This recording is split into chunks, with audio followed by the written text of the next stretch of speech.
de l'humanité, et en ce sens-là, il serait un gardien, un garant de cette dignité, et non pas un utilisateur comme tel. Le problème juridique, lui, est infiniment plus délicat, et vous me permettrez de prendre au fond une sorte de rasoir d'Occam, surtout qu'Occam est grandement responsable de cette société hyper individualiste qu'est la nôtre. C'est la notion de communauté internationale. Il est très difficile pour les juristes d'expliquer à des non-juristes, notamment des journalistes, que la communauté internationale n'existe pas juridiquement parlant. Il n'y a pas de sujet de droit dans le droit international qui se dénomme communauté internationale. On a un élément extrêmement maigre, mais extrêmement important symboliquement, qui est l'autorité des fonds marins de la Convention de Montego Bay. Pour le reste, il y a inexistence juridique de la communauté internationale. Nous nous retrouvons alors devant une sorte de dissonance où, d'un point de vue moral, tout le monde admet la notion de bien commun, comme on vient de le voir à l'instant, mais le problème juridique est comment traduisez-vous ce bien commun admis moralement en termes de droit? Et pour moi, il y a ici une impossibilité. Au fond, on confond un bien commun qui pourrait éventuellement être de fait, mais qui n'est aucunement de droit parce que nous ne sommes pas capables de le construire avec nos notions juridiques actuelles. Et c'est pour ça que je crains toujours, lorsque j'entends parfois des synonymies, peut-être involontaires, entre intérêt général, bien commun, intérêt collectif.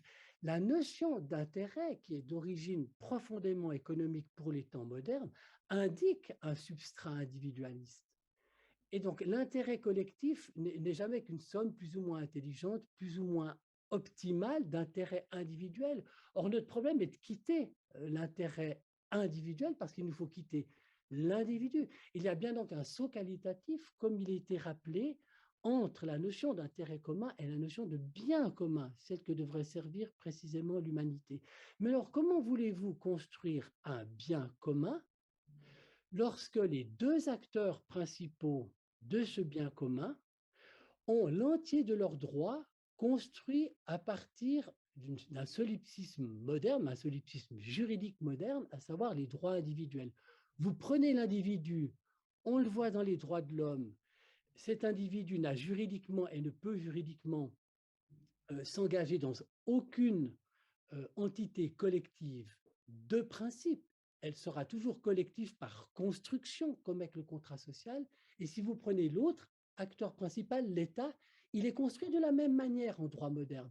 Les États se régissent dans le cadre d'une égalité souveraine qui les rend donc parfaitement juxtaposés les uns aux autres, à la seule exception du chapitre 7 de la charte de l'ONU qui permettrait d'avoir un élément de supranationalité.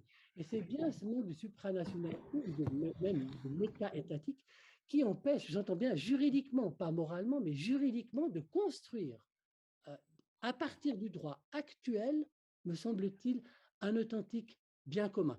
Et c'est vraiment ce point-là sur lequel j'aimerais insister. C'est uniquement en termes de technicien du droit, en quelque sorte, que je ne vois pas comment construire juridiquement un bien commun. Même si moralement, celui-ci est certainement acquis, recherché, mais si nous voulons le construire sur la base du droit moderne, je pense que nous sommes dans une impossibilité proprement épistémologique et logique. Et pour les droits des non-humains, j'interviendrai tout simplement, mais d'une phrase. C'est de nouveau un problème de technique juridique qui ne pose strictement aucun problème au droit. Le droit construit comme il veut ses acteurs juridiques. Le droit n'a donc aucune difficulté à construire la personnalité juridique d'un fleuve, d'une montagne, des animaux, et simplement qu'il n'y a aucune volonté politique pour le faire, et le droit, dans ce sens-là, suit la volonté politique, mais la technique juridique est à disposition. Les procès du Moyen-Âge, les procès d'animaux, ont montré que la technique juridique peut parfaitement se couler dans une personnalité juridique des non-humains. Merci beaucoup. Merci Alain. Mathieu? Oui, volontiers. Alors, on peut faire une petite expérience de pensée et imaginer qu'aujourd'hui même, quelques milliers de personnes décident du sort qui n'ont pas été mandatés par le reste des citoyens du monde, décide du sort de 7 milliards d'autres personnes. Évidemment, tout le monde souhaiterait une indignation, un tollé d'indignation serait déclenché. Malheureusement, c'est un petit peu ce qui se passe avec l'extrême disparité des richesses qui ne fait que s'accentuer depuis une trentaine d'années. Mais néanmoins, si c'était officialisé, dis donc, ce serait totalement inacceptable. Or, est-ce qu'aujourd'hui, les 7 milliards d'êtres humains, finalement, décident par leurs actions, même si ce n'est pas quelque chose d'explicite, du sort de générations et de générations et de générations à venir, forcément sans les consulter puisqu'elles ne sont pas là. Alors, le problème, c'est évidemment l'idée de, voilà, est-ce qu'on accorde des droits à des personnes qui n'existent pas encore? Et et pour quelles raisons? Alors, mon marxiste favori, Groucho Marx, disait: «Pourquoi me préoccuperais-je des générations à venir? Qu'est-ce qu'elles ont fait pour moi?» Malheureusement, cette plaisanterie, il ne croyait pas si bien dire, parce que j'ai entendu un milliardaire américain comme Stephen Forbes qui disait à propos des océans, de la montée des océans sur Fox News, je trouve absurde de changer nos comportements aujourd'hui pour quelque chose qui se passera dans 100 ans. Donc ça, c'est vraiment le point de vue extrême, après moi, le déluge en quelque sorte. Donc, mais il y a aussi, notamment parmi les philosophes anglo-saxons, un certain nombre de philosophes qui soutiennent cette position. Quelqu'un comme Norman Kerr de l'Ohio dit que, par exemple, on peut pas, les intérêts des générations à venir ne peuvent pas nous intéresser parce qu'on n'entretient pas des liens d'amour avec des êtres indéterminés et qui n'existent pas encore. Il n'y a pas de sentiment d'appartenance à une humanité commune. Évidemment, c'est tout à fait extrême et incroyablement limité comme perspective. En revanche, il y en a d'autres, comme le philosophe anglais Derek Parfit, qui dit que rien ne justifie que l'on accorde plus d'importance aux générations actuelles qu'à celles du futur. Donc, l'un des problèmes, c'était que cette conception très individualiste des droits, que seule une personne qui existe et qui peut réclamer ses droits et, ne peut avoir des droits, donc il faut attendre qu'on vienne au monde. Alors là, il faut faire une distinction sans doute entre ce qu'on pourrait appeler des droits actifs et des droits passifs. C'est-à-dire les droits actifs, c'est d'avoir le droit de faire telle ou telle chose aujourd'hui.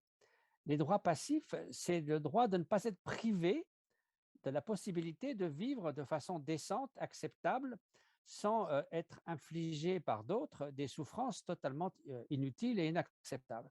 Et que ces notions de droit passif, qu'on peut rapprocher aussi des notions de droit naturel, le droit à vivre sa vie jusqu'au bout et à ne pas souffrir, sont absolument applicables aux générations à venir.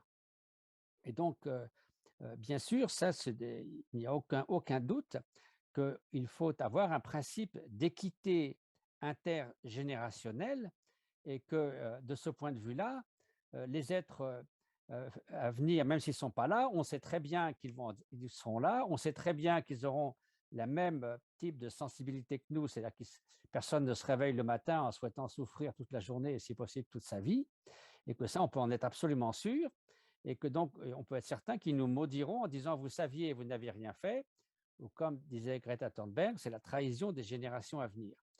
Alors c'est beaucoup aussi une question d'imagination liée à une sorte de sentimentalité. On se préoccupe de manière extrêmement étroite du bien-être de nos enfants et de nos petits-enfants, mais on a quelque peu du mal à imaginer 5, 6 générations. Pour nous, ça ne veut rien dire, pas plus que, sauf si on est absolument passionné par la généalogie, les ancêtres d'il y a 6 ou 7 générations. Personnellement, je n'ai rien à faire. Il y a des gens que ça intéresse prodigieusement. Mais la citation que Corinne a faite, effectivement, les fruits que nous mangeons aujourd'hui sont ceux des arbres qui ont été plantés par 3 ou 4 générations précédentes. Et donc, il est évident que ce lien est continu et durable. Donc, nous devons nous sentir responsables, et ça doit être mis dans une sorte de droit des générations futures, de la souffrance et du bonheur en général des êtres à venir. Donc là, la notion de considération d'autrui, d'altruisme, rejoint celle du droit. Parce qu'évidemment, si on on réduit le droit à la notion de l'expression individuelle, de faire valoir ses droits, de faire preuve de réciprocité, d'être conscient de ses droits, etc., etc., ça n'a pas de sens pour des êtres qui n'existent pas encore. Donc, en général, donc c'est apparaît une évidence que si on a de la considération pour les générations à venir, il est impossible d'ignorer leur sort. Et c'est ce qu'on appelle aussi les externalités dans ce que nous faisons aujourd'hui. Quel va être le coût pour les générations à venir? Et quand on voit qu'aujourd'hui, qu'on a vu ça à la COP26, il y a encore 450 milliards de subventions pour les énergies fossiles et que les grands États sont là à pleurnicher parce qu'ils ne trouvent pas 100 milliards pour financer le développement d'énergies renouvelables dans les pays en voie de développement.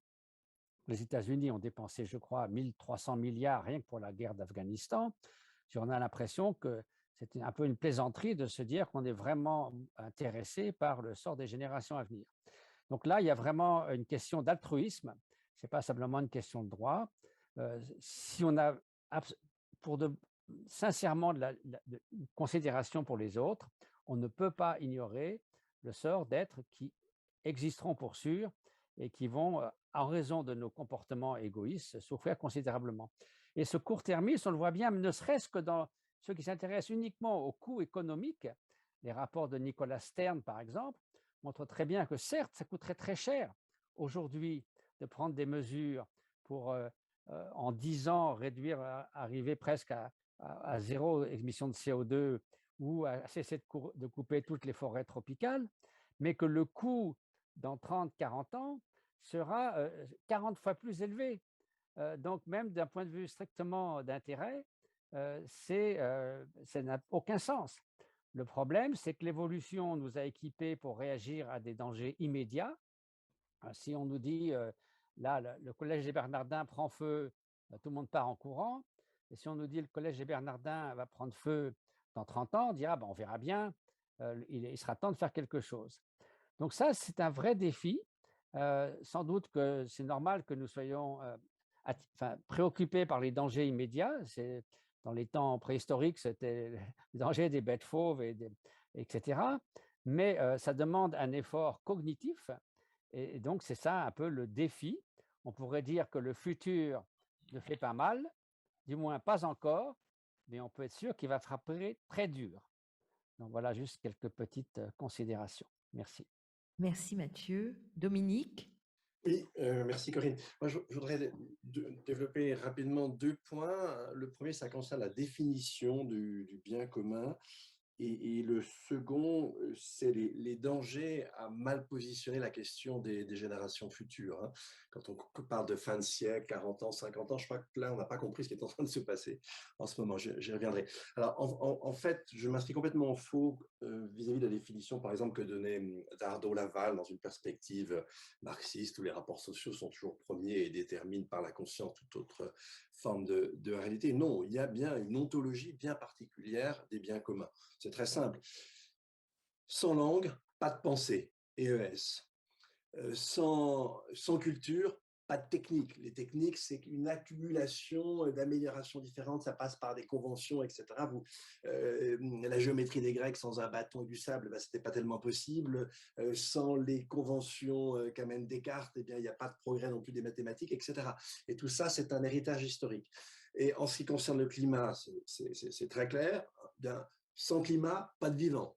En d'autres termes, un bien commun, c'est ce qui conditionne l'expression et le développement d'un domaine de réalité particulier. C'est ce qui se trouve à l'amont. Et là, ça revient à ce qu'a dit tout à l'heure Catherine Lebris, c'est-à-dire qu'effectivement, les droits de l'homme ne sont pas au niveau. Ils sont dans le conditionné. Ils ne sont pas dans le conditionnant. On n'est vraiment pas du tout sur le même plan logique. Alors, je rappelle très rapidement, le climat, c'est chaleur et humidité. C'est vraiment les 2 paramètres essentiels au développement du vivant. Et évidemment, les problèmes écologiques sont beaucoup plus larges que la question du climat, mais en général, on focalise sur le climat parce que le climat est mesurable et on peut fixer des timings, des objectifs assez précis, alors qu'en matière, par exemple, d'écosystème, on ne peut pas vous dire à l'avance quand l'écosystème va s'effondrer. Je voudrais simplement rappeler l'enjeu du changement climatique.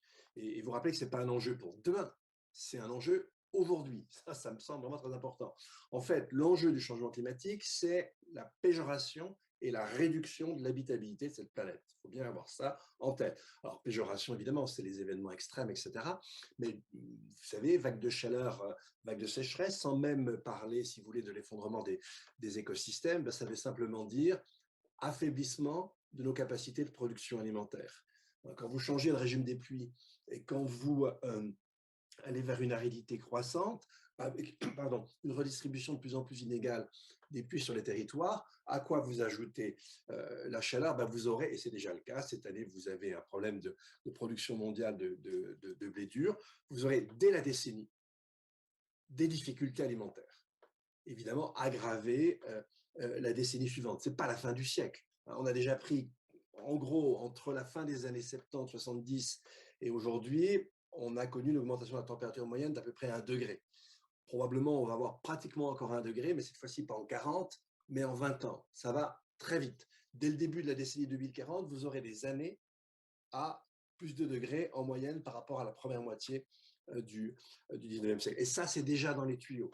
Ce qu'on dit assez mal avec la question de budget carbone, parce que quand on parle de budget carbone, on ne tient pas assez compte du fait que, si vous voulez, une molécule de gaz à effet de serre, quand elle se dissémine dans l'atmosphère, elle exerce tout de suite 1/3 de son pouvoir de réchauffement. Les 2 autres tiers, ils vont s'exprimer au cours des décennies en fonction de jeux de rétroaction positifs qui sont assez complexes. Donc là, on a péjoration. On a un aspect intermédiaire très nouveau qu'on a pris en compte très récemment, c'est ce qu'on appelle la chaleur humide. C'est quoi la chaleur humide? Ben, si effectivement vous avez une température externe de 35 ou 36 degrés avec un taux d'humidité de 80%, eh bien le processus de régulation de la température interne d'un corps humain eh bien, est pris à défaut. Si vous avez plus de 80% d'humidité, la marge que vous avez pour extraire la chaleur de votre corps par la transpiration, eh bien, elle est très faible. Et puis, si vous augmentez, et là, en quelques heures, si vous n'avez pas un refuge dans un lieu sec ou humide, et mieux encore sec et moins humide, excusez-moi, bah, vous crevez. Et si effectivement vous montez le paramètre humidité, vous montez le paramètre chaleur, la même issue fatale peut arriver en un temps évidemment beaucoup plus court. Et puis derrière ça, vous avez la réduction à proprement parler, avec une élévation de la température moyenne qui approcherait les 4 degrés.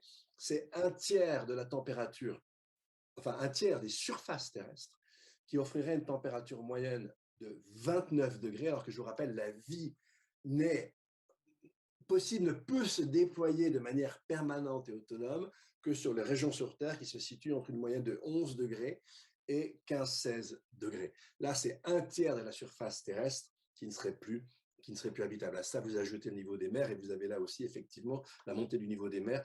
Vous avez là aussi une réduction physique. Ce n'est pas des phénomènes pour la fin du siècle. Ce sont des phénomènes en cours. Et c'est là que j'ai un petit problème avec la question des générations futures, parce qu'on continue à la poser avec la communication ancienne du GIEC qui nous disait, qui nous parlait de fin de siècle, de température moyenne. C'est 2 choses qui sont complètement abstraites. Pour renvoyer à ce que vient de dire Mathieu Ricard, ça répond à aucune expérience sensible, ça nous emporte largement au-delà de nos réflexes immédiats de sécurité. Et donc souvent, et c'est en Jonas par exemple, les générations futures, c'était dans un passé très lointain. Ben non, là, il y a une contiguïté absolue entre les générations futures et nous-mêmes. Ce que Greta Thunberg a compris, mais ce que la plupart de nos dirigeants, eux, n'ont toujours pas compris. Et si vous regardez du côté, alors justement, de la culture numérique, alors je vous rappelle déjà qu'il n'y a pas de planète B, hein, que quand bien même on arriverait à terraformer Mars, qui est une ânerie totale, la masse même de Mars ne serait pas apte à conserver une atmosphère qui rende la vie viable. Et puis évidemment, moi je veux bien qu'on vive à quelques centaines d'humains dans des stations spatiales, mais une station spatiale, c'est à peu près comme une station en Antarctique. Sans le continent par ailleurs et sans, passez-moi, mais des pétés d'énergie pour y amener un certain nombre de choses, on y crève dans la station spatiale. Donc on arrête, il n'y a pas de planète B, il n'y a pas de plan B, soit on est suffisamment intelligent, et j'en doute beaucoup, pour maintenir la viabilité de la planète dans des conditions correctes, soit effectivement, on continue ce qu'on a déjà largement commencé à faire. Et je vous rappelle que le climat dans 20 ans, nous en avons déjà décidé. Donc, les dégradations que nous aurons dans 20 ans, c'est déjà décidé. Eh bien, là, effectivement, c'est une toute autre affaire. Et je reviens à l'indifférence imbécile dont je parlais tout à l'heure, par rapport à laquelle on est. Et si je reviens sur la question des techniques, si vous voulez, les techniques n'ont jamais été équivalentes dans simple progrès. Chaque progrès s'accompagne d'un régret. Mais en tout cas, le propre des techniques antérieures, c'était par prolongement de nos capacités corporelles et cognitives, c'était ce qu'on appelle l'empowerment, c'est-à-dire qu'effectivement, on pouvait accroître nos capacités cognitives, nos capacités manuelles et gestuelles. En revanche, quand vous avez le numérique, eh bien là, ce n'est pas un prolongement, on se substitue à des capacités cognitives ou à des capacités cinétiques. C'est plus du tout le même type de progrès technique. Donc, continuer les vieilles lunes du progrès par rapport à ça, c'est quand même relativement imbécile. Et donc là, c'est là où je vois l'intérêt pour ma part de droit de l'humanité, c'est qu'on se situe déjà à un niveau qui est juste en dessous de celui du conditionnant conditionné. Et encore, l'humanité, c'est sympathique, mais quand je parlais de la chaleur humide, je vais attirer votre attention sur le fait on fait des recherches pour ce qui concerne les humains, mais en fait, évidemment, ça va toucher beaucoup d'animaux à température interne régulée, ça touche les végétaux, et pour le moment, vous n'avez aucune recherche là-dessus. Et la chaleur humide, on l'a identifiée vers le milieu de la décennie précédente. On pensait que ça adviendrait dans la seconde moitié du siècle. Cet été, c'est advenu dans un endroit au Pakistan et dans le golfe Persique. Donc il y a quelque chose de tragique, si vous voulez, dans la situation dans laquelle on est, où effectivement, ni nos soucis, ni nos instruments intellectuels, ça vient d'être dit juridique par Alain tout à l'heure, Alain Papeau, on est dans une espèce d'état démuni et que le paysage de l'information dont je parlais tout à l'heure contribue à nous empêcher à prendre conscience. Voilà, merci. Merci beaucoup, Catherine.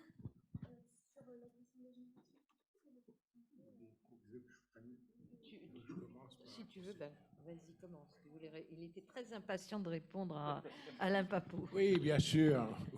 Vous l'avez tous deviné, je suis en profond désaccord sur ce qui a été dit, puisque toute notre vie professionnelle a été dirigée justement pour construire quelque chose. Mais avant ça, j'ai tiré beaucoup de, beaucoup de miel des paroles qui ont été prononcées sur quelque chose qui me paraît fondamental. Cette définition du bien commun nous est extrêmement difficile dans l'état actuel des choses parce que nous avons voulu faire table rase du passé. Et c'est ça la question qui est délicate. Et on est terriblement désarmé dans ces conditions-là par rapport au futur. Et on est tous d'accord là-dessus, c'est une loi humaine. Sans passé, pas de futur. C'est clair, c'est simple. Et donc, ça pose tout le problème de la transmission qui a déjà été évoqué, sur lequel je vais revenir très rapidement. Deuxième observation, cette notion de bien commun, et c'est là où je ne suis pas d'accord du tout, amicalement avec Alain Papeau, qui est un philosophe du droit. Je ne suis qu'un modeste praticien, n'est-ce pas? Celui qui essaye de mettre en œuvre le droit. Mais on voit très bien que le bien commun est en cours de définition. Ça ne fait pas si longtemps que ça, que l'on parle de la biodiversité, ça ne fait pas si longtemps, en termes de siècles, hein, si j'ose dire, que l'on parle de climat. Le climat est devenu quelque chose de sérieux depuis l'accord de Paris, avant contesté, etc. et tout ça. Donc on est en cours de définition, et derrière cette question qui nous est chère, c'est ce que vous avez tous dit d'ailleurs de façon magnifique et simple, se cache effectivement le combat pour la dignité humaine, parce que c'est ça le fond de l'affaire. Hein, cette espèce de souffle moi je pensais à Teilhard de Chardin, ce souffle qui a présidé à la naissance de l'humanité et qui se répand sur toute la surface de la Terre. Qu'on prenne le souffle, qu'on prenne d'autres idées sur la dignité humaine, ça revient aussi à peu près la même chose. Il se passe quelque chose dans l'humanité qui est fondamental et qu'on ne peut pas quitter. Alors troisièmement, la charge va arriver ici. Hein, la notion de bien commun, quand on est de travers, eh ben, ça se sanctionne. C'est pas très compliqué. hein, on parlera de l'écocide d'ailleurs tout à l'heure, mais on peut parler aussi du contentieux climatique qui a deux volets. Et le contentieux climatique qui a les volets sur les projets climaticides, mettre le doigt sur les techniques, comment dirais-je, de production, etc., qui sont contraintes. Vous avez une quantité de jurisprudence sur ces questions-là. Ça n'a pas encore atteint le pénal complètement, mais ça n'est pas loin. Et ça n'est pas loin. Et c'est comme ça que s'est construit le droit de l'environnement. Comment croyez-vous que le dommage écologique a été reconnu? Parce que la Monte di Sone, cette société italienne qui déversait l'argent, a été punie pénalement. Parce qu'à Moco, on en a pris dans ses dollars et que Corinne, qui a conduit le produit Erika aussi, a mis les choses au point sur ce qu'il ne fallait pas faire. Donc, si on n'est pas capable de comprendre, la sanction, c'est quand même quelque chose qui vous rappelle effectivement que vous n'êtes pas dans le droit chemin. Et puis, il y a aussi l'aspect constructif dans le contentieux climatique.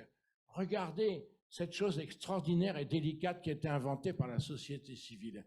Définir une obligation climatique qui est à peu près à la même hauteur que la Constitution ou la même hauteur à une hauteur supérieure, celle de la loi. On ne va pas épiloguer, on pourra discuter sur le combat de l'article 1er, vous vous souvenez, hein, que l'État devait garantir. Vous avez bien vu comment ça a tourné. Mais les tribunaux, à leur façon, le Conseil d'État français d'un grand saint, l'affaire Urgenda et les autres, ils ont défini une obligation climatique qui est au-dessus de la loi et qui est l'œuvre effectivement d'une comparaison de tous les juges dans les pays dits démocratiques, il faut le dire aussi. Ça aura du mal à aller en Russie ou en Chine, mais enfin, ils évoluent quand même un petit peu, ils seront obligés d'évoluer. Mais là, il y a une construction, les juges s'imitent les uns les autres et deviennent complémentaires. Moi, je plaide pour l'espérance.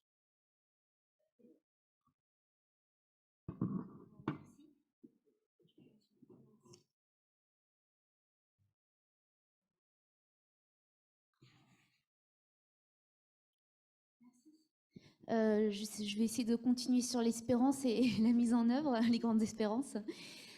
Concernant l'effectivité et la mise en œuvre, il y a deux points qu'on peut aborder. Je ne vais pas développer énormément, on pourra revenir lors des questions sur ces points-là.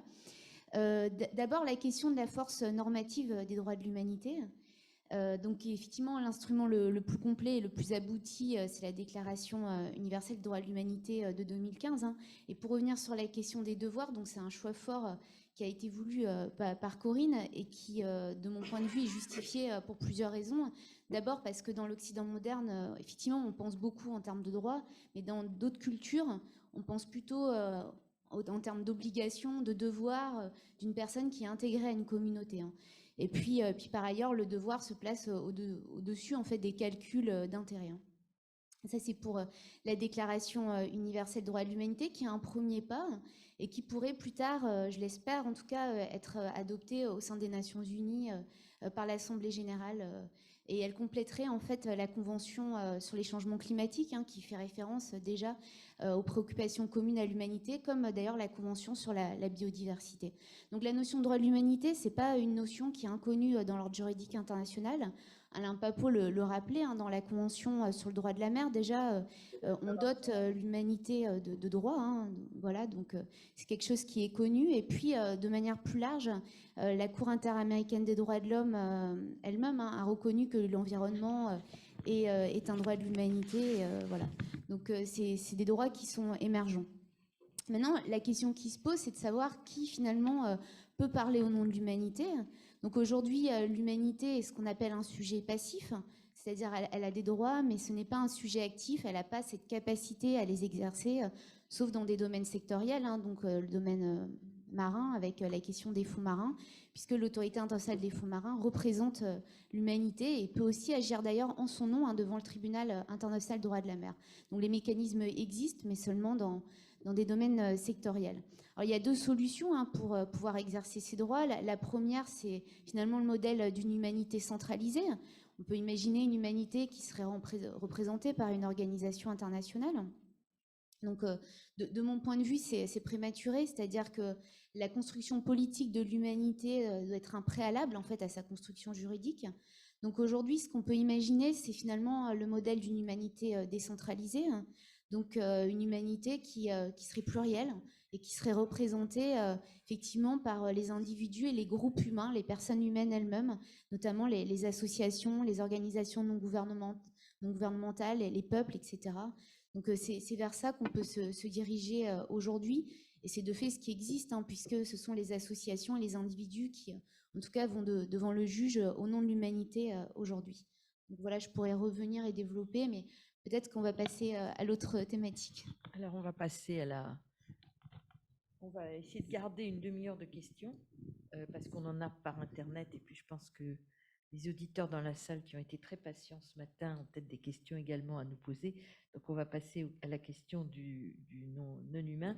Ce que je voulais simplement dire pour terminer sur cette première thématique, c'est que nous avons l'ambition de faire de l'année 2022 l'année de la Déclaration universelle des droits de l'humanité. Donc, nous avons lancé une grande coalition à l'échelle internationale, où tous ceux qui veulent, bien entendu, peuvent nous rejoindre. Logiquement, l'association des amis de la DDHU devrait être reconnue au niveau de l'ECOSOC, c'est-à-dire du Parlement des associations onusiennes, au mois de janvier, ce qui va nous donner effectivement des possibilités beaucoup plus importantes de nous faire entendre. Nous avons un soutien aujourd'hui très important de la part de cités et groupements locaux unis qui représentent 250 000 villes dans le monde, et donc 5,7 milliards de gens. CGLU a fait de la déclaration un élément majeur de sa stratégie internationale. Je ne parle pas des universités, des barreaux, etc. Et donc, nous allons essayer de pousser la déclaration pour avoir cette espèce de texte qui n'est pas la panacée universelle, mais enfin, qui est quand même une avancée importante, qui reconnaît quelque chose de majeur dans le contexte actuel, de faire en sorte qu'on puisse le pousser le plus loin possible au cours de l'année 2022. Et il est clair que la réflexion de ce matin, où on voit des expressions bienveillantes, on est très bienveillant, on ne vient pas forcément des mêmes univers, on est des expressions très différentes, et en fait, on est très consensuel en réalité dans ce qu'on dit. Il y a un partage qui me paraît quand même tout à fait clair et évident, et ça, je trouve que c'est quand même extrêmement encourageant, parce que ça veut dire que on est capable, et beaucoup d'autres aussi, bien sûr, de mettre en commun ce qu'il y a le meilleur d'entre nous pour essayer de nous en sortir. Et ça, je crois que c'est quand même un mot d'espoir qui est important. Alors, on passe donc à la deuxième grande thématique, qui sera beaucoup plus rapide, bien sûr, que la première, sur le vivant non humain, pour rappeler que dans les principes de la déclaration, il y a la pérennité du vivant, et qu'il y a un article 5 qui nous a fait beaucoup travailler et réfléchir. Je le cite de mémoire: l'humanité, comme l'ensemble des espèces vivantes, a droit à vivre dans un environnement sain et écologiquement soutenable. L'article 12 étant le devoir corrélatif, si je puis dire. Voilà, alors ce n'est pas la reconnaissance d'une personnalité juridique du vivant, on n'est pas allé jusque-là, notamment pour les raisons qui ont été exprimées par Alain Papot tout à l'heure, mais on pourra revenir sur ce sujet. Mais c'est quand même reconnaître aux vivants non humains un droit à vivre dans un environnement sain et écologiquement soutenable, ce qui veut dire quand même quelque chose de puissant et de fort. Le vivant, l'ensemble des espèces vivantes, c'est en tout cas tout le végétal et l'animal. Sur la question des ressources, elles sont reconnues comme ayant des droits à leur sauvegarde. On a pris le sujet un petit peu différemment. Mais je dirais que le socle juridique est là. Voilà, donc je ne sais pas qui souhaite intervenir en premier sur ce point. Père Louzeau ? Non, je ne sais pas si c'est raisonnable en quelques minutes de traiter tout ça, mais c'est moi qui ai demandé que l'on dialogue entre nous sur cette question, parce que je ne suis pas du tout spécialiste du droit, mais j'ai bien vu que la DDHU avait dans cet article 5 reconnaissait un droit des espèces vivantes, voilà, mais que vous n'étiez pas allé jusqu'à la reconnaissance d'une personnalité juridique à certains non-humains. Et je voulais savoir pourquoi vous n'aviez... Alors j'ai cru qu'Alain Papot avait répondu, mais j'avais du mal à entendre ce qu'il a dit, donc j'aimerais bien savoir quels sont les avantages et inconvénients d'aller jusqu'à la reconnaissance d'une personnalité juridique? Vous voyez, pourquoi vous vous arrêtez un peu avant? Qu'est-ce que vous estimez? Ce serait très intéressant, de manière absolument non polémique. Hein, mais on en a beaucoup discuté dans les travaux préparatoires que je viens de remettre à Khaled Ben Cheikh, c'est publié à la documentation française, puisque la DDHU est un petit texte, donc on a pesé vraiment chaque mot. Et on s'est beaucoup posé la question de la reconnaissance d'une personnalité morale pour l'humanité et d'une personnalité morale pour les espèces non vivantes. Et en fait, non humaines. Et en fait, on est tombé sur le même mur, si je puis dire, qui était double. D'abord, la volonté que cette déclaration, elle puisse être reconnue par le plus grand nombre.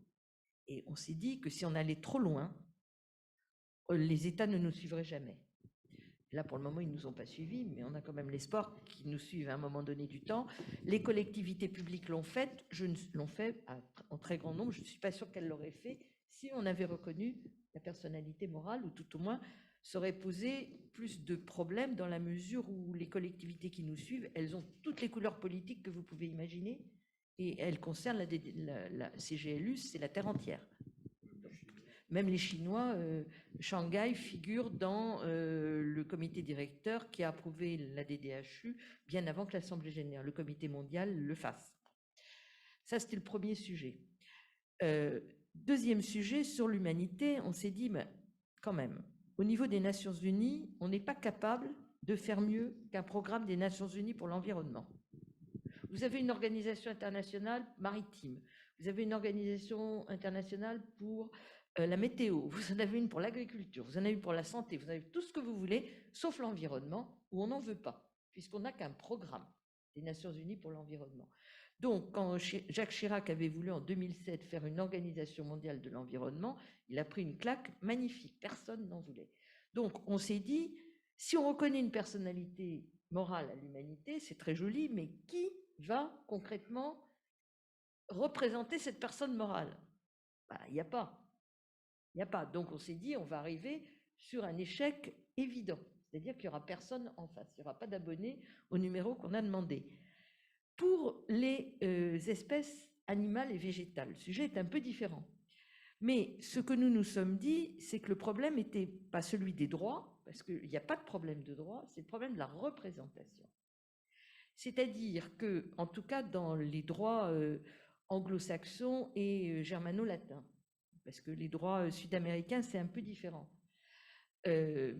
Dans ces droits-là, le vrai sujet, c'est qui représente.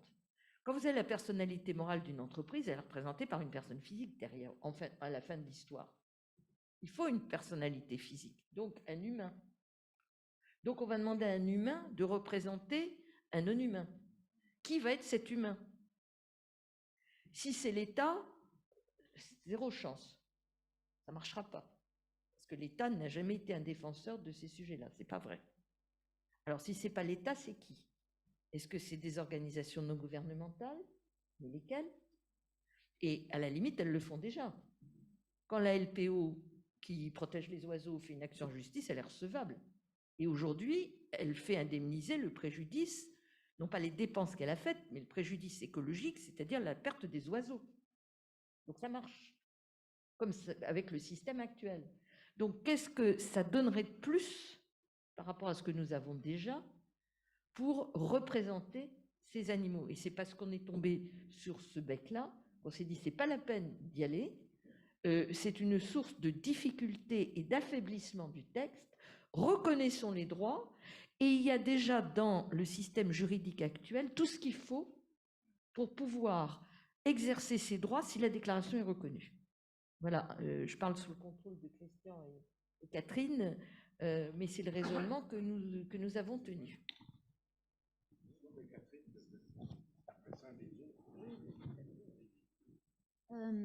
Oui, tout à fait. En fait, c'était la question de la représentation qui nous arrêtait. Et puis, il faut rappeler aussi qu'il existe déjà des mécanismes juridiques qui permettent de protéger la nature. C'est-à-dire, par exemple, les parcs nationaux, c'est l'établissement public qui a la personnalité, mais c'est un moyen Donc après, pour la question des droits de la nature, il faut aussi répondre à la question de savoir à quel niveau on se place. C'est-à-dire, est-ce que c'est au niveau local? On reconnaît la personnalité d'un fleuve, hein, voilà, comme ça a été fait dans certains États. Ou alors, est-ce que c'est un niveau plus général? C'est la nature en tant que telle. Voilà, ça c'est très important de distinguer les différents niveaux. Je crois que l'échelle locale, c'est l'échelle qui est la plus intéressante pour protéger les éléments de la nature. Donc voilà, je pourrais peut-être compléter après ou vous voulez qu'on... Je crois qu'il y a Mathieu Ricard qui voulait intervenir sur ce sujet. Peut-être Dominique. Oui.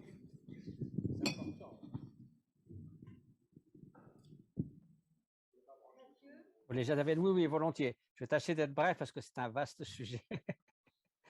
Mais en gros, si vous avez un ordinateur qui ne fonctionne pas et que vous le jetez par la fenêtre, même si c'est un peu dommage, mais c'est votre droit.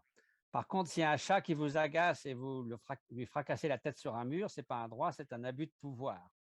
Donc en gros, quand vous capturez un animal sauvage, la façon dont il se débat et se défend exprime de facto sa volonté de vivre, de ne pas être capturé, tourmenté, blessé, enfermé, attaché ou tué.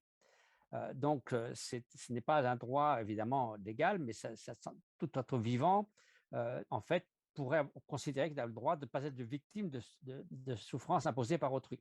On pourrait poser la question, est-il juste et moral d'infliger des souffrances non nécessaires à des êtres sensibles? En fait, c'est la question. Évidemment, c'est injuste et immoral. Donc, la question est venue du fait que, évidemment, les intérêts des autres espèces ne sont pas les mêmes que les nôtres. Donc, des philosophes qui ont beaucoup réfléchi à cette question, comme Peter Singer, vous disent ce qu'ils ont besoin, c'est d'une considération égale, c'est-à-dire de considération à vouloir échapper à la souffrance. Mais les traitements, les droits sont évidemment différents. On n'a pas besoin de donner le droit de vote à un mouton, pas plus qu'on a besoin de donner le droit de l'avortement à un homme. Par contre, quand vous fichez un coup de couteau dans le ventre d'un mouton ou dans le ventre d'un professeur d'université, en gros, leur réaction à avoir le droit de ne pas être poignardé de la sorte est extrêmement proche. Si vous placez 1 million d'euros devant un mouton, il s'en fiche. Si vous le retirez, vous ne lésez pas ses intérêts. Donc l'idée, c'est vraiment la considération d'infliger des souffrances inutiles à d'autres êtres sensibles, qui sont des sujets de vie.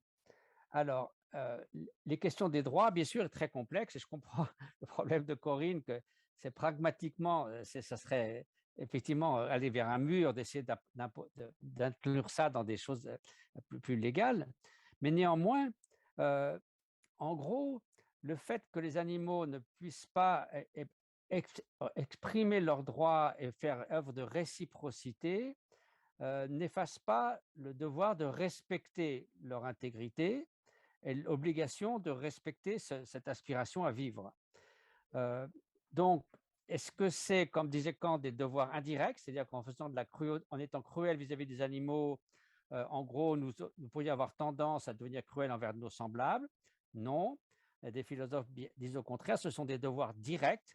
Les animaux ont des intérêts propres et c'est pour leur propre compte. Ils sont des fins en eux-mêmes et non pas pour les autres.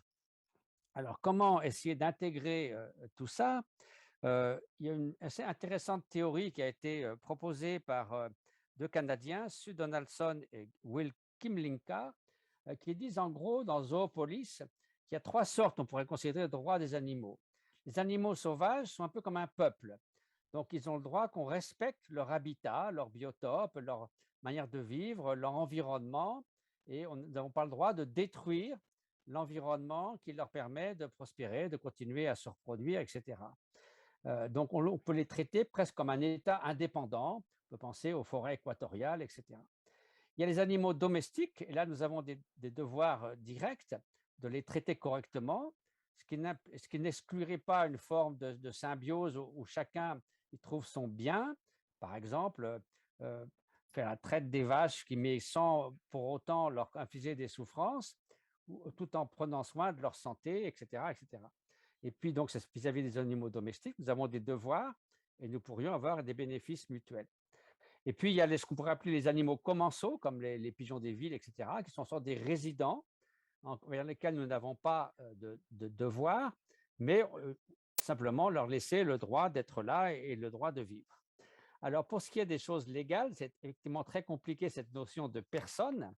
Aux États-Unis, il y a un avocat qui, depuis 20 ans, Robert Wise, qui a le Non-Human Rights Project et qui essaie de faire reconnaître l'habeas corpus, c'est-à-dire le fait d'être emprisonné sans jugement pour des animaux. Et en ce moment, dans la cour de New York, au tribunal de New York, il est débattu sur un éléphant qui s'appelle Happy, au zoo de New York, pour savoir s'il est emprisonné contre sa volonté, que c'est bien une personne, qu'un éléphant peut avoir conscience de lui-même, qu'il a toutes sortes de sensibilités, d'émotions, de formes d'intelligence, et que c'est un abus de pouvoir. Donc, il est vrai que la façon dont on se relie aux animaux, très souvent, c'est simplement l'exercice du droit du plus fort. Et ce n'est pas un droit moral. Milan Kundera a donné l'exemple que si des personnes venaient d'une autre planète en étant nettement plus intelligents et puissants que nous, et nous disent, écoutez, nous avons des textes fondamentaux qui nous disent que le reste de la création est à notre disposition. En plus, on aime beaucoup le goût de la chair humaine. Donc, vous n'avez pas grand-chose à dire. Qu'est-ce qu'on dirait à ce moment-là? On se révolterait, évidemment. Donc, c'est un peu tout ce questionnement. Est-ce que nous faisons vraiment usage du droit du plus fort? C'est aussi la question en quelque sorte, d'une sorte de suprémacisme humain, c'est-à-dire que, par exemple, on reconnaît absolument des droits à une personne handicapée mentale qui n'a aucune notion de droit ni qui ne peut pas les exprimer, un enfant qui ne peut pas encore les exprimer. On dit l'enfant plus tard sera un adulte qui pourra reconnaître ses droits, mais on sait très bien par rapport à un enfant extrêmement handicapé qu'un éléphant, un cheval, un chimpanzé a beaucoup plus de facultés cognitives. Et là, on dit non, un être humain, oui, mais on ne peut pas avoir la même chose pour d'autres espèces. Et là, c'est ce qu'on peut appeler le spécisme, c'est-à-dire que c'est fondé sur l'espèce, que même un être humain qui n'a aucune notion de droit, qui ne peut pas les exprimer, doit être protégé intégralement, mais ça s'arrête dès qu'on sort de l'espèce humaine. De nouveau, on arrive à cette notion de droit du plus fort, et parce que nous avons l'intelligence, mais c'est évidemment, point de vue moral, ça pose de nombreuses questions. Donc voilà en gros quelques courtes notions sur ce sujet. Je vais faire tourner la parole, mais juste, Mathieu, ce que vous dites me touche. Donc, dans la déclaration, on a quand même la reconnaissance du droit de vivre sur ce que vous disiez des espèces sauvages. À mon avis, c'est garanti. C'est garanti puisqu'il y a un droit de vivre dans un environnement sain et écologiquement soutenable. Donc, le droit de vivre est reconnu. Bon. Alors, jusqu'où? Parce qu'effectivement, pousser jusqu'au bout, ça veut dire qu'on rentre dans une société végane. Pousser au bout, c'est ça que ça pourrait vouloir dire. Bizarrement, l'Inde, par exemple, a reconnu les dauphins comme des personnes. Pour les dauphins, allez savoir. Mais aussi au Brésil, ensuite, il y a un habeas corpus pour des chimpanzés. Quels animaux? Bon, les singes supérieurs, c'est pas la même chose que les souris. Ouais, c'est bien compliqué. C'est assez compliqué. Mais je pense qu'il y a une réflexion à mener sur la différence entre le droit et l'exercice du droit. C'est pas la même chose. C'est-à-dire que vous pouvez reconnaître un droit à quelqu'un, mais pas forcément lui donner la possibilité d'exercer ce droit. Ce droit peut être exercé par d'autres. À ce moment-là, c'est des droits passifs, mais pas des droits actifs. Voilà. Donc, il y a peut-être une évolution dans ce sens, mais Juste une chose, quand vous disiez que l'État n'interviendrait pas au nom des animaux, malgré tout, en Suisse et en Autriche, il y a des avocats qui sont commis d'office pour représenter les animaux dans le cas où il y a des problèmes de maltraitance, etc. Alors, disons que j'ai un angle hexagonal déformant. Taleb. Là aussi, très brièvement, sans être le représentant de la tradition islamique ici, mais je parle un peu de quelque chose que je connais un peu moins mal que d'autres. La réflexion théologique, avec son indigence de nos jours, et la réflexion est en crise, d'ailleurs même d'une manière générale, ce qui concerne l'islam l'est véritablement. Il y a toutefois quelques soubresauts, quelques prémices. D'abord, maintenant, et puis quelques mots à travers l'histoire.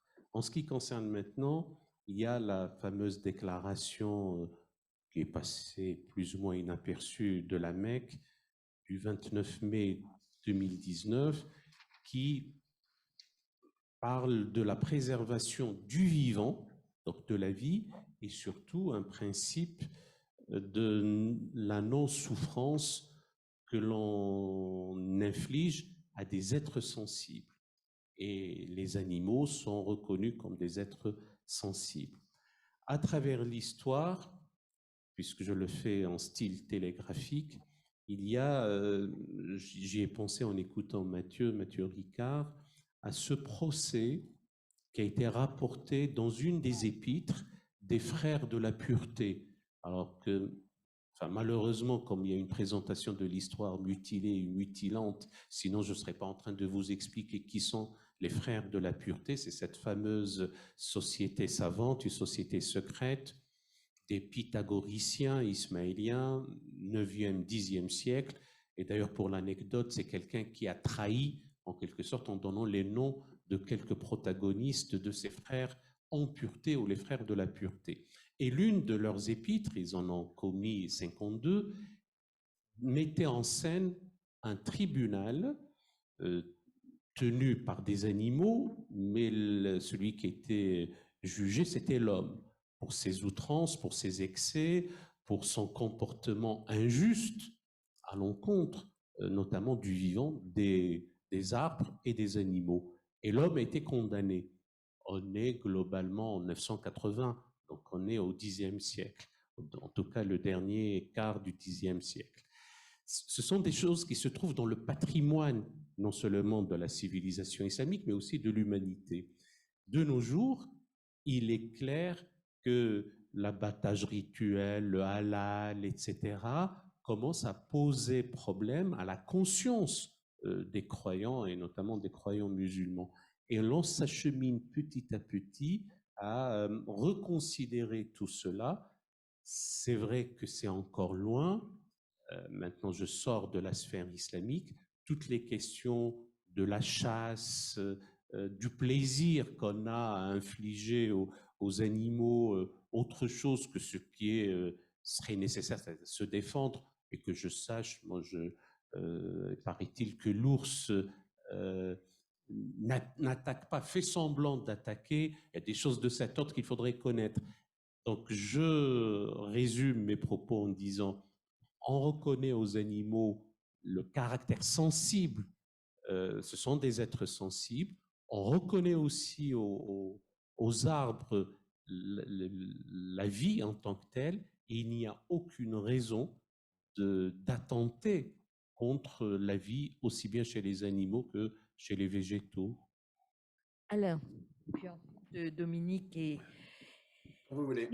Alain Papeau. Alain Juillet. Oui, moi, il y a quand même. Ça marche, oui. Ça va. Et voilà. Oui, ce thème est très important, mais en même temps, je me demande si on le prend tout à fait dans le bon sens. Parce que si, au lieu de parler des droits des êtres vivants en général, on parle des devoirs que nous avons envers eux, c'est beaucoup plus facile d'arriver à une solution. Dans le fond, quand on regarde l'être humain depuis le début, depuis le début de l'histoire du monde, l'humain, bon, le chasseur tuait pour vivre, pour faire vivre sa famille. Il tuait pas plus que s'il avait besoin, et encore, il tuait généralement moins que ce qu'il avait besoin, ce qui fait qu'il vivait dans des conditions très difficiles. Et ce qu'on constate, c'est, une fois de plus, c'est la dérive qui provoque le problème, parce que l'homme, au départ, qu'est-ce qu'il a fait? Il chassait pour manger, pour vivre. Ensuite, il s'est mis à exploiter. Hein, il a domestiqué, plus exactement.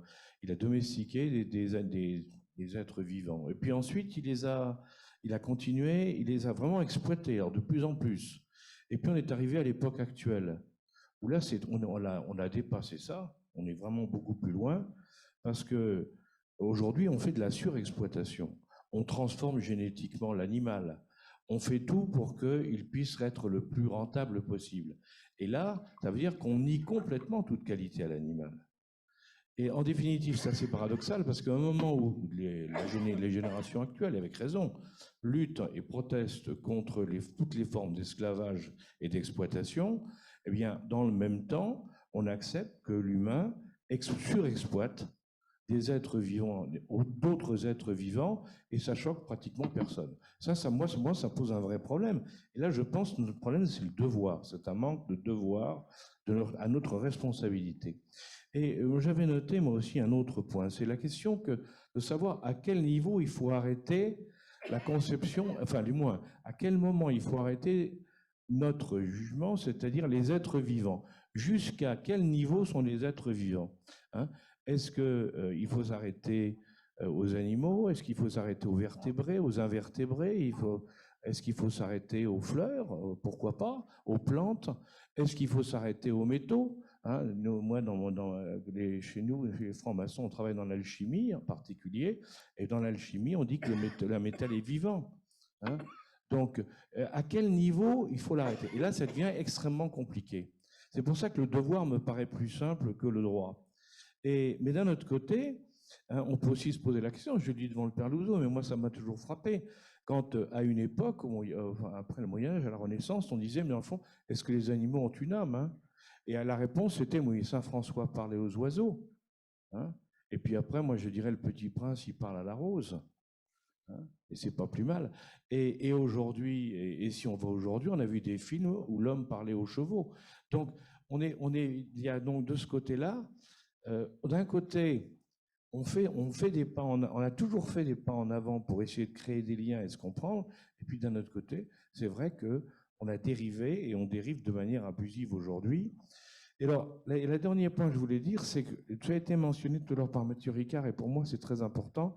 C'est je crois qu'il faut qu'on est dans notre civilisation occidentale, on a une vision des relations à l'être vivant très différente d'autres cultures.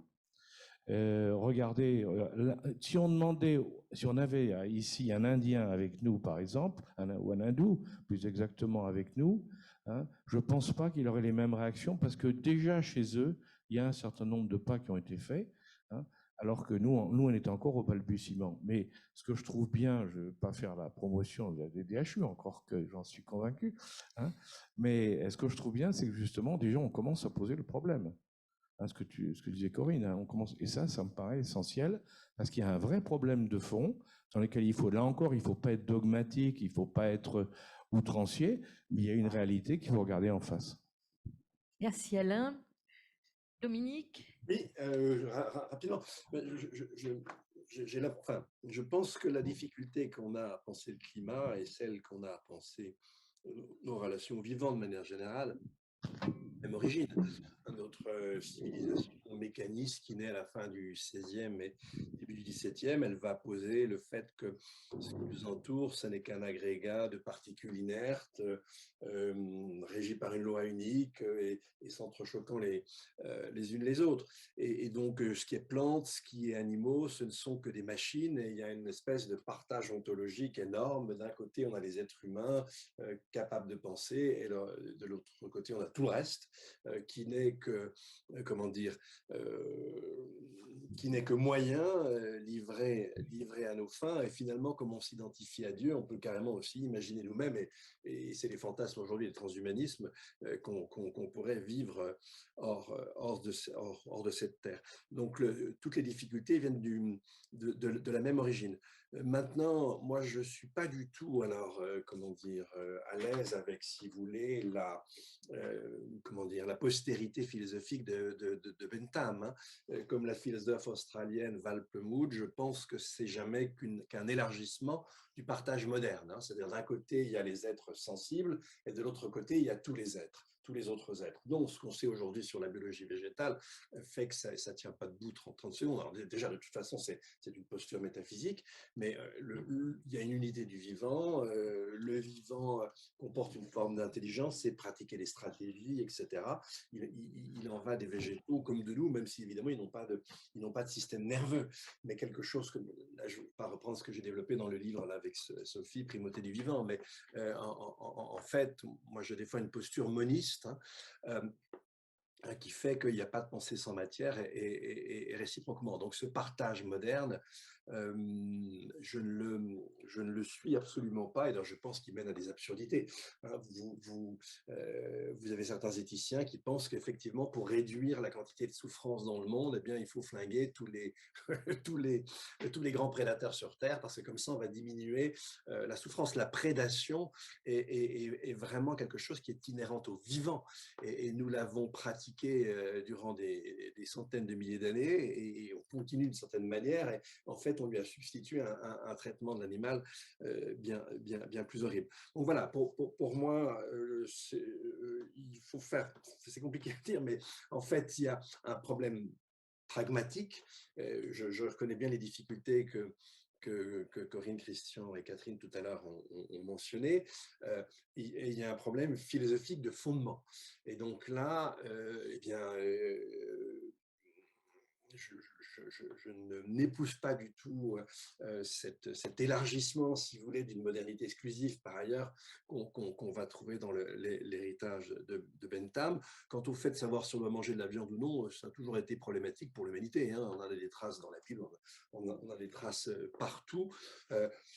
En tout cas, là, la question doit rester ouverte. En revanche, il y a une question sociale qui reste importante, une question de civilisation, avec la place de l'animal dans la civilisation, la place du végétal dans la civilisation. Et là, je pense que c'est des questions qu'on doit reprendre avec des fondements nouveaux, qui ne sont pas ces fondements modernes, fût-ce sous la forme doloriste, et que là, il y a encore un vrai travail d'élaboration à faire, et le droit, il va en quelque sorte un peu courir derrière, parce que les choses vont déjà se faire, et spéculativement, et dans les pratiques, et ensuite nous trouverons probablement après des règles pour mettre tout ça en forme. En tout cas, c'est une question effectivement très épineuse. Alain Papot. Oui, très volontiers. Je commencerai par dire, non pas mon désaccord, mais mon accord avec Christian. En réalité, c'est ce que j'ai essayé de dire dans le cadre de la dissonance cognitive. Celle-ci existe non seulement dans nos comportements, mais dans le droit lui-même. Je crois qu'il est vital pour nous de distinguer deux droits: le droit légal, celui du législateur, et puis le droit des prétoires. Et quand je disais que la communauté internationale n'existait pas comme sujet de droit, je l'entendais bien au sens des textes du droit légal. Et évidemment, tout le travail de Christian, de Corinne et tous ces avocats militants en la matière, c'est par le prétoire de rétablir l'expérience vitale qu'on a tous, qu'il y a bien une communauté internationale, du bien commun, etc., mais que ne veut pas le législateur. C'était ça mon point principal. Et concernant alors la question des animaux, et là je serai beaucoup plus positif que tout à l'heure, nous devons, je crois aussi impérativement distinguer l'ontologie générale de l'ontologie juridique. Les juristes font ce qu'ils veulent dans leur ontologie, absolument ce qu'ils veulent. Vous pouvez qualifier des humains de Untermenschen, de sous-humains, et puis rechercher dans les textes de savoir qui est juif, qui ne l'est pas, et s'il l'est, il est envoyé aux chambres à gaz. C'est un problème de technique juridique qui s'est appliqué d'ailleurs de manière absolument monstrueuse à la Deuxième Guerre mondiale. C'est que de la technique juridique. L'ontologie juridique permet d'élire qui on veut, qui veut, enfin le législateur, au titre de sujet de droit. Et donc, on n'a pas de ce point de vue-là un problème de technique juridique. Les devoirs, oui, les devoirs sont reconnus depuis très très longtemps aux animaux, ils le sont d'ailleurs aujourd'hui sans problème. Donc la voie des devoirs est évidemment positive, mais elle est déjà ouverte. En quelque sorte, elle n'apportera aucune nouveauté, mais elle existe. La grande question, c'est pourquoi nous ne voulons pas de droit? Pourquoi les législateurs ne veulent pas octroyer de droits aux animaux? Je crois que nous retrouvons alors ce que disait Dominique Bourg, c'était aussi l'entame de mon petit texte que je vous avais fait parvenir. C'est un choix politique moderne du dualisme. Nous ne voulons plus considérer que notre âme est intrinsèquement liée à un corps, et l'animal, s'il devait recevoir la qualité de sujet de droit, nous montrerait en quelque sorte que nous sommes extraordinairement corporels et donc extraordinairement finis. Or, nous ne voulons plus admettre cette finitude humaine, donc nous n'avons pas intérêt de ce point de vue-là, d'un point de vue tout à fait psychologique ou politique, à reconnaître la qualité de sujet de droit aux animaux. C'est donc bien le rejet de la corporéité qui est un problème. Ce qui nous renvoie d'ailleurs aux propos de Mathieu Ricard sur la souffrance, parce que admettre la souffrance, c'est admettre que nous sommes des corps et non pas que nous avons un corps. Et nous sommes des corps, nous n'en voulons plus. Et c'est pour ça que je mettais au début de ma petite analyse, cette unité de l'âme et du corps qu'on trouve chez Aristote, qu'on trouve chez Thomas d'Aquin, qui est donc dans une grande partie de la tradition chrétienne, mais qu'on trouve également dans la pensée tout à fait scientifique contemporaine d'Edgar Morin, qui nous dit que nous sommes totalement culturels et totalement corporels. Et je pense que là, nous avons une sorte de verrou métaphysique, comme dit Jean-Pierre Dupuis, dans le fait que reconnaître la qualité de sujet de droit aux animaux, c'est admettre notre corporéité, notre mortalité, et comme le montre le transhumanisme, c'est précisément ce que nous ne voulons pas. Ce qui est évidemment pour moi une erreur métaphysique très profonde. Voilà, merci beaucoup.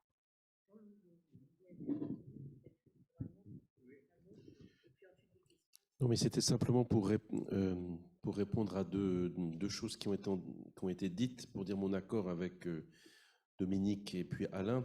Je pense qu'à la base de cette difficulté d'accorder des droits aux êtres vivants, il y a cette séparation esprit-matière, âme-corps qui devient tragique en fait aujourd'hui. C'est-à-dire que c'est une option métaphysique qui a de très lourdes conséquences. Je crois que c'est ce que Whitehead appelait la bifurcation moderne de la nature. Et de cela, nous ne pouvons plus c'est plus possible de l'admettre métaphysiquement. Et la deuxième chose, puisque Alain m'a tendu une perche à un moment de la question de la notion de personne, c'était dans la première table ronde pour distinguer individu et personne.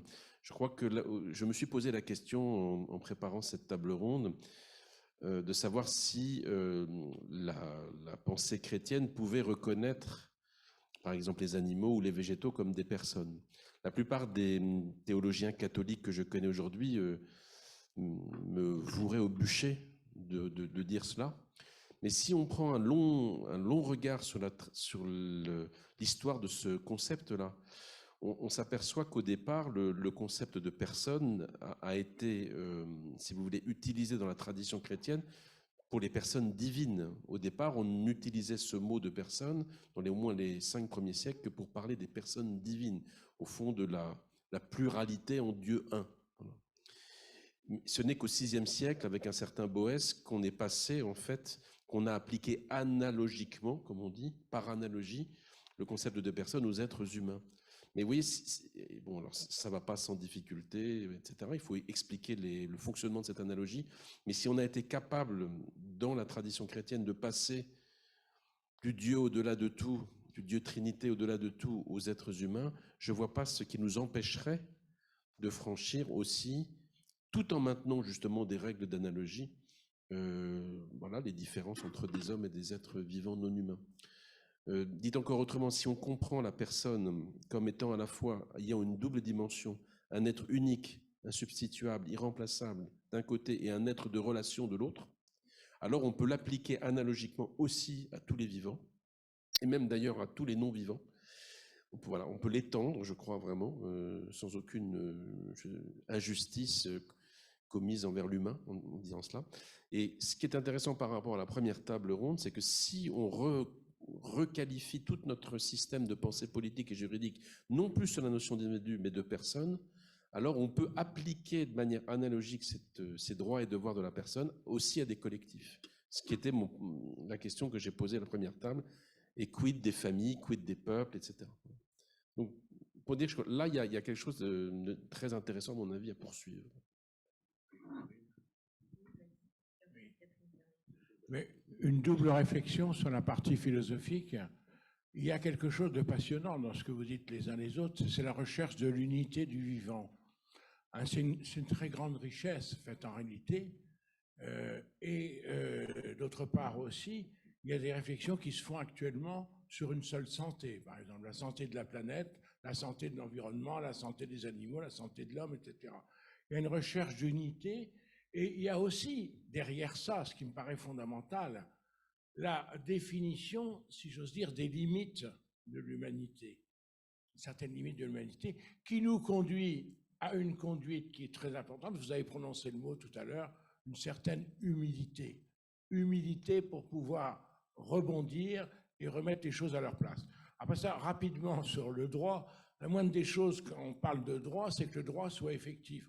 Reconnaître le sujet de droit à des animaux ou à des arbres, comment dirais-je, si on ne peut pas le rendre effectif, la question de la personnalité, c'est la question de l'autonomie. Est-ce que la personnalité, ce n'est pas la personnalité en tant que personne, le masque, comme on dit, même en traduisant rapidement le mot personne, c'est, comment dirais-je, c'est tout à fait autre chose. Le sujet, ça n'est pas de donner des droits qu'on ne peut pas exercer. Bon. D'autre part, vous admettrez avec moi qu'il y a beaucoup d'ambiguïté sur le sujet, aussi au passage. Hein? Alors, les animaux, si on y touche, c'est un crime absolu. On peut détruire la forêt de l'Amazonie, c'est un crime contre l'humanité, mais tout le monde s'en fout, hein, pour parler. Et c'est peut-être le plus grave, c'est peut-être celui-là. Alors, on a une approche du sujet, puis alors, deuxièmement, il y a aussi un peu dans la sorte de compassion vis-à-vis des animaux, une espèce d'abandon aussi au passage de la dignité vis-à-vis de soi-même et de ses propres devoirs aussi. Hein.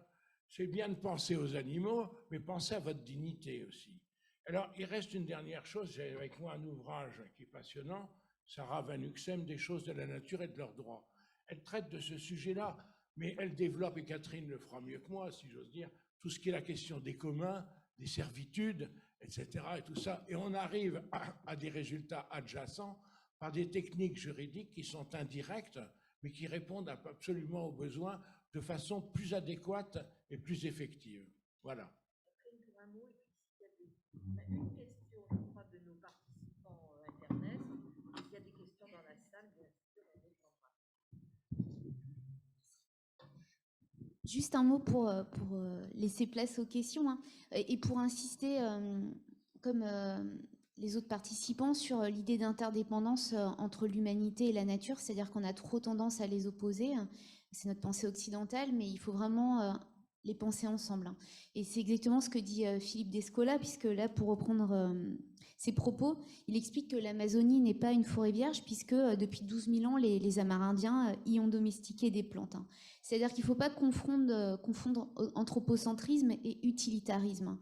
Voilà, les hommes ont besoin de la forêt, la forêt finalement est interdépendante avec la question des hommes aussi. Et juste une dernière petite remarque, c'est que dans une disposition intéressante dans le Code de l'environnement, c'est le Code de l'environnement de la province des îles Loyauté, qui indique que pour tenir compte justement de la conception unitaire de la vie de la société kanak, certains éléments de la nature pourront se voir reconnaître une personnalité juridique dotée de droits qui leur sont propres. Et là, je crois que cette disposition est intéressante parce qu'elle montre le lien étroit entre nature et culture. Là non plus, il ne faut pas les opposer. Voilà.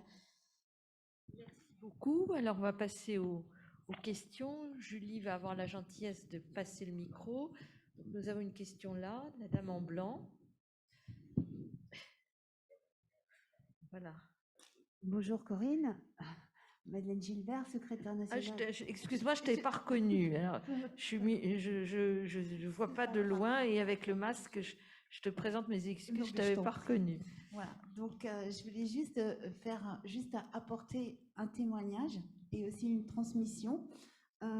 C'est sur la 3e partie, sur les animaux. Je voulais juste vous faire partager que nous avons un éminent juriste français et homme politique qui était au XVe siècle, qui s'appelait Barthélemy Chasseneuse et qui a défendu les animaux, justement avec avec force, avec des arguments intéressants qu'on pourrait reprendre. Il parlait de ses clients puisqu'il a défendu les rats qui détruisaient les récoltes. Et justement, il écrit beaucoup d'ouvrages sur l'harmonie du monde, d'un monde contribué à un monde plus globalement humain, et sur la transmission. Donc je fais partie de ces générations futures parce que je suis une descendante de Barthélemy de Chasseneuse, et voilà, je voulais lui rendre hommage aujourd'hui parce que c'est justement les générations futures qui peuvent porter les choses. Voilà. Merci. Alors Madeleine Gilbert est un membre éminent de notre conseil d'administration des Amis de la DDHU et grâce à elle, le monde des syndicats a rejoint le mouvement des DHU. Il y a d'autres questions? Non? Alors, non? Il n'y a pas de regret? Oui, peut-être. Oui, Christian parlait de finitude et peut-être que tout cela se heurte rapidement aussi à la croissance financière, technologique et aussi à la croissance démographique, qui peut être un relatif tabou au niveau des religions. Je ne sais pas comment ça peut se penser. Ça me semble assez tabou encore comme sujet par rapport à cette incompatibilité de protection du reste, de finitude de la Terre. Vous vouliez pas répondre là-dessus, Père Louzeau? À propos de la croissance démographique, c'est effectivement le point non traité par Laudato Si. Voilà. C'est très délicat parce qu'à la fois, c'est la dernière des libertés humaines, faire des enfants, et d'autre part, c'est très lié à des questions de culture, modèle de développement, de modèle de la femme dans la société dont on parle, parce qu'on sait que plus une société est développée, plus les femmes ont accès à la contraception et moins il y a d'enfants. Donc tout ça touche à des sujets excessivement intimes en réalité, et donc très délicats. Et je dirais que les pays occidentaux en particulier ne sont pas très bien placés pour aborder le sujet quand même. Peut-être pour aller dans le sens de Corinne, c'est souvent une question qui nous est posée ici dans les différentes conférences du collège. Et très souvent, quand des personnes viennent prôner une décroissance démographique, c'est souvent quand même des Occidentaux qui s'expriment. Et donc, je crois qu'il y a un risque de colonialisme assez latent, très violent en fait, parce que je ne vois pas qui pourrait avoir autorité, quel pouvoir humain en fait, quel pouvoir humain, quelle autorité pourrait s'imposer à des couples dans le monde entier pour... Voilà, c'est là la question est difficile. En revanche, c'est une question éducative. Alors ça, je peux vous raconter le témoignage d'un ami prêtre qui est prêtre du Burundi, dans la banlieue de Bujumbura. Son problème numéro 1 comme jeune prêtre, avec tous ces jeunes qui sont là, c'est que les couples font un enfant par an. Et au bout de l'âge de 3 ans, les enfants deviennent pour certains des enfants errants, bon, ils sont pris en charge par la communauté. Et donc le travail de ce prêtre, c'est justement un travail sur la contrôle de sa fécondité des naissances. Donc, mais si on ne le fait pas autrement que par un dialogue ou une éducation, je pense qu'on entre dans un enfer sur la terre. C'est pour ça que je ne sais pas tellement comment dire autre chose. Tout en disant que je n'ai pas la prétention de vous donner la version standard de ce qui se passe dans le monde dit islamique, et encore moins de sa théologie, ce sont des questions qui sont débattues. Alors,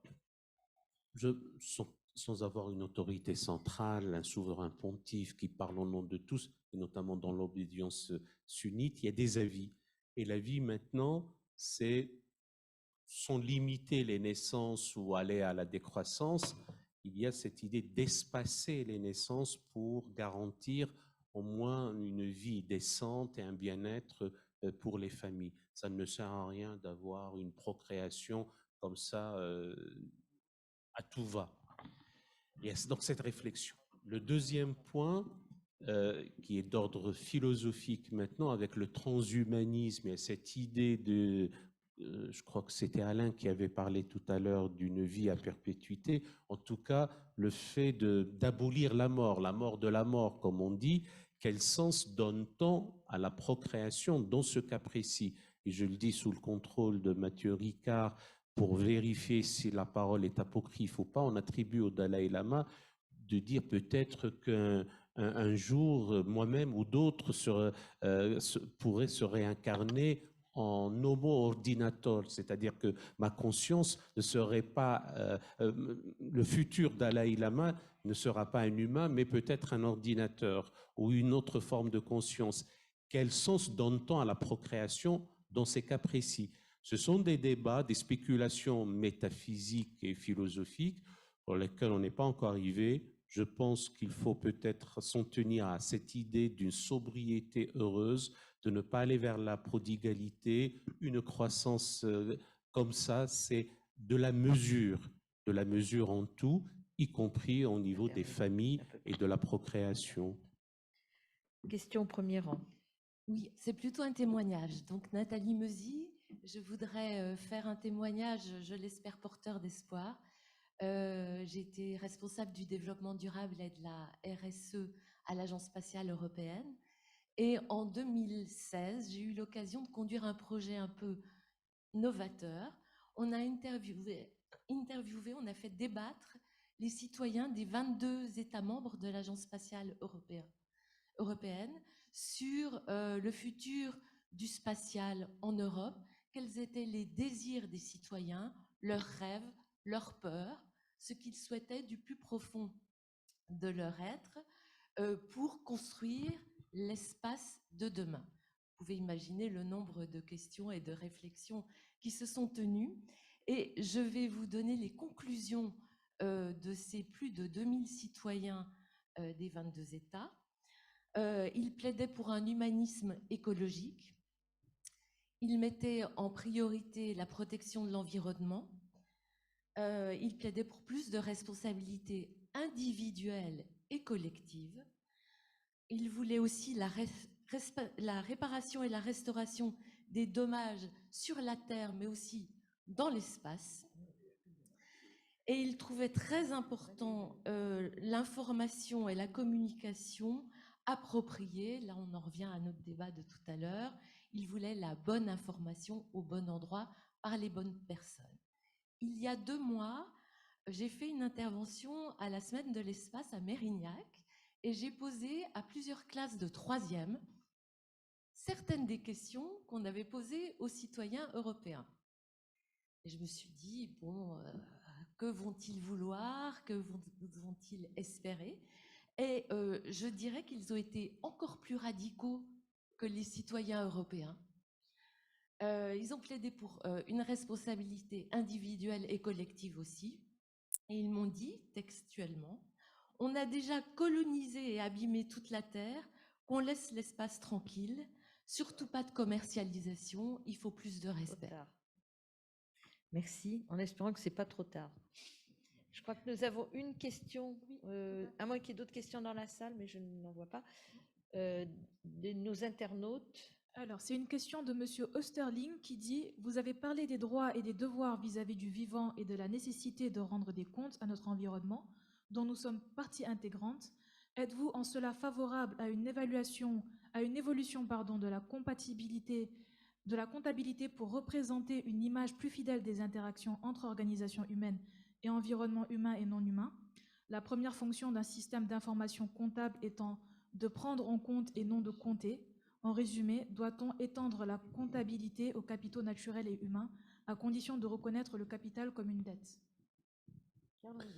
Nous allons dire un mot. Dans le pôle de recherche du Collège des Bernardins, nous avons un département qui s'appelle Économie et Société, qui est entièrement consacré depuis 2 ans à cette question à la fois des nouvelles normes comptables et d'une nouvelle philosophie comptable qui permettent que ce qu'on appelle l'environnement ne soit pas traité comme une externalité. Donc, je renvoie notre internaute aux travaux de ce département. Économie et société ici. Si je peux ajouter un petit mot là-dessus. Bien sûr, au contraire. Vous savez, le concept du bonheur national brut au Bhoutan qui a fait parfois sourire, mais en vérité, c'est un triple index. Donc, la richesse financière, la richesse sociale, par exemple le bénévolat, etc., et la richesse environnementale. Par exemple, ils ont calculé que la valeur des forêts sur pied était 10 fois le PIB, mais que du coup, ils voulaient la préserver et non pas l'exploiter. Et donc là, effectivement, on a une évaluation qui est très différente, parce que, par exemple, si vous fumez, ben, c'est bon pour le PIB. Après, vous allez aux hôpitaux pour des cancers du poumon, c'est bon pour le PIB. Après, les pompes funèbres interviennent, c'est bon pour le PIB. Mais dans ce contexte-là, les Bhoutanais considèrent ça comme une perte au niveau de la richesse sociale. Et comme personne n'aime échouer, donc on regarde que le PIB et la croissance économique, mais si on a 3 index, du coup, on peut se rattraper sur la bien-être sociale et la richesse environnementale, même si la croissance économique n'est pas aussi rapide que ce que l'on espérait. Et pour rebondir sur ce que je disais à propos du Dalai Lama et de l'ordinateur, Dalai Lama a beaucoup de sens de l'humour. Donc, il n'envisageait pas sérieusement qu'on se regarde dans un ordinateur. Et il disait à propos de la population, la vie humaine est éminemment précieuse, mais trop de précieuses vies humaines, ça commence parfois à poser problème. Je ne peux pas parler pour l'Afrique, mais en tout cas en Asie, c'est très clair que la grande natalité est due au fait que les personnes âgées ont besoin d'une progéniture. Au Tibet, nous avons fait un recensement et 7 femmes sur 10 avaient perdu un enfant dans leur vie. Et au Bangladesh, à la suite de l'intervention de BRAC, qui était à l'époque la plus grande ONG au monde, et de la Grameen Bank de Mohamed Yunus, lorsque la mortalité infantile a été considérablement réduite, la natalité est tombée de 7 à 4 en moyenne. Et donc, c'est tout évidemment éminemment complexe, mais il y a toutes sortes de facteurs qui interviennent sans aucun doute. Bien, écoutez, je vais demander à notre hôte si nous avions quelques instants pour que chacun puisse dire un mot de conclusion. Mathieu, puisque vous avez la parole, si vous voulez bien dire un petit mot de conclusion. Ah, que dire?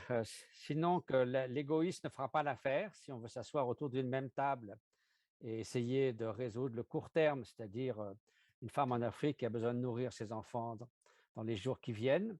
Le moyen terme qui est de favoriser l'épanouissement de tout à chacun dans la société, dans le travail, et le long terme qui est de prendre soin des générations à venir. Donc l'égoïste, ça ne fonctionnera pas. Le seul concept pragmatique, c'est la considération d'autrui, donc l'altruisme qui est un peu le fil d'Ariane, qui permet d'avoir une économie solidaire au service de la société et non l'inverse, qui permet de favoriser la qualité de vie et qui permet de prendre en considération sérieusement le sort des générations à venir et des 8 millions d'espèces qui sont nos concitoyens en ce monde. Merci beaucoup. Dominique, un petit mot de conclusion? S'il est encore là? Non? Il est parti. Alain Papot est encore là? Non plus? Bon. Catherine. Merci. Pour conclure, dire que sur un plan juridique, l'humanisme doit devenir interdépendant et puis essayer de construire toujours sur un plan juridique une humanité inclusive et non pas une humanité d'assimilation, d'exclusion comme on l'a fait par le passé. Merci. Christian? Je rappellerai la phrase de Flaubert selon laquelle toute conclusion est bêtise. Parce qu'il vaut mieux ouvrir une fenêtre que fermer une porte. Mais simplement, on vit dans la possibilité de la création d'un monde nouveau.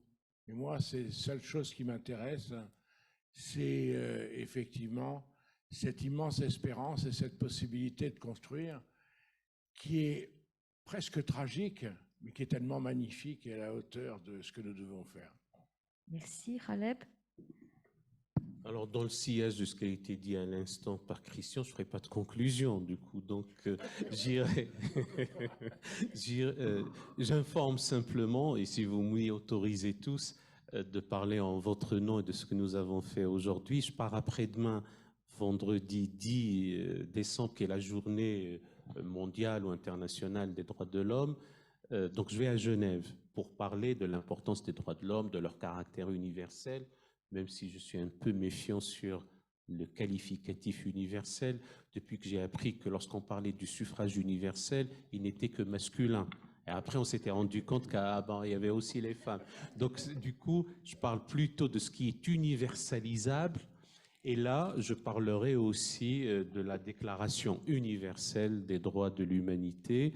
Et riche de ce que j'ai appris, je partagerai cela avec mes interlocuteurs et l'auditoire. Merci Khaleb. Moi, devant la situation tragique qui nous a été rappelée notamment par Dominique Bourg, je crois que l'humanité est à un moment justement de choix, d'option, et que nous affronterons dignement cette situation tragique que par un sursaut d'humanité, mais au sens de l'humanitas latine, c'est-à-dire aussi de l'altruisme, de ce que les chrétiens appellent charité, mais que ce sursaut d'humanité, pour que l'humanité demeure, elle nécessite une espérance très forte. Merci mon père. Je ne conclurai pas, parce que là on ne peut plus conclure. D'abord, un mot de remerciement pour les Bernardins pour leur accueil ce matin. Un mot de remerciement. Anne, qui a été pilote. Merci beaucoup. Je remercierai aussi Julie qui a travaillé avec Anne à la préparation de cette matinée. Vous remercier pour la qualité des interventions. Nous avons travaillé 3 heures, je pense qu'on ne s'est pas ennuyé une seule seconde. C'est quand même assez rare. Ça mérite d'être noté, parce que 3 heures, c'est long. Et c'était passionnant. Donc, merci à tous d'avoir joué le jeu de cet exercice, qui a quand même montré que dans ce texte, il y a beaucoup d'éléments qui sont en capacité de nous aider tous à progresser. Et moi, c'est la raison pour laquelle je le pousse, et il n'y en a pas d'autres, c'est que je n'ai pas d'autres textes aujourd'hui à proposer. Il n'y en a pas.